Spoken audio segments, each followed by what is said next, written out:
السلام عليكم أعزائي المشاهدين ومرحبا بكم في فيديو جديد. والدة مبابي توجه رسالة مهمة لجماهير ريال مدريد، هذا ما نتعرف عليه في هذا الفيديو. ولكن قبل أن نبدأ لا تنسوا دعمنا باللايك والاشتراك في القناة وتفعيل الجرس حتى تصلكم جميع الفيديوهات الجديدة. وبدون إطالة نبدأ الفيديو على بركة الله.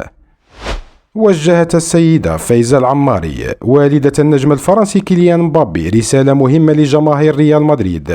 ويأتي حديث السيدة فايزة عماري في أعقاب إعلان النجم الشاب إنهاء مسيرته مع باريس سان جيرمان، ويبقى ريال مدريد هو النادي الأوفر حظا للحصول على توقيعه. وأجابت والدة مبابي على سؤال وجه لها بشأن مستقبل مبابي برسالة واضحة رغم أنها اختارت الأسلوب غير المباشر.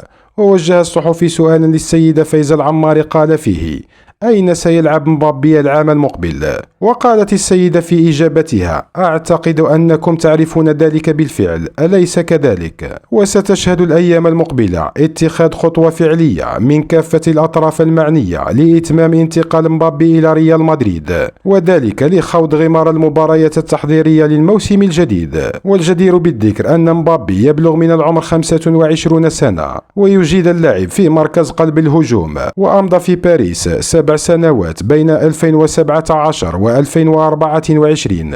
ولعب مبابي بقميص باريس سان جيرمان في 307 مباراة في كافة المسابقات، سجل فيهم 256 هدفا وصنع 108 هدفا لزملائه. ويملك مبابي في رصيده الدولي 77 مباراة مع منتخب فرنسا الأول، سجل فيهم 46 هدفا، وحقق مع الديوك لقب كأس العالم 2018 في روسيا.